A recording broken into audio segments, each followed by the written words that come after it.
கர்த்தரை நான் எக்காலத்திலும் ஸ்தோத்திரிப்பேன். அவர் துதி எப்பொழுதும் என் வாயில் இருக்கும். கர்த்தருக்குள் என் ஆத்மா மேன்மை பாராட்டும். சிறுமைப்பட்டவர்கள் அதை கேட்டு மகிழ்வார்கள். என்னோடே கூட கர்த்தரை மேன்மைப்படுத்துங்கள். நாம் ஒருமித்து அவர் நாமத்தை உயர்த்துவோமாக.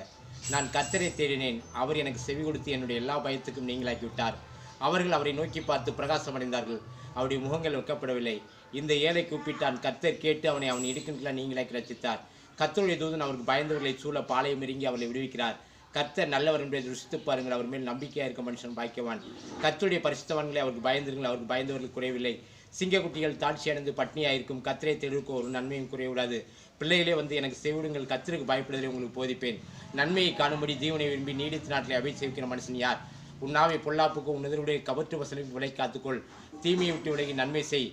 சமாதானத்தை தேடி தொடர்ந்து கொள். கர்த்தருடைய கண்கள் நீதிமான்கள் மேல் நோக்கமாயிருக்கிறது. அவருடைய செவிகள் அவர்கள் கூப்பிடுவதற்கு திறந்திருக்குது. தீமை செய்வருடைய பெயரை பூமியில் இராமல் அற்றுப்போக பண்ண கர்த்தருடைய முகம் அவர்களுக்கு விரோதமாக இருக்கிறது. நீதிமான்கள் கூப்பிடும்போது கர்த்தர் கேட்டு அவர்களை அவருடைய எல்லா உபத்திரங்களும் நீங்களாக்கி விடுகிறார்.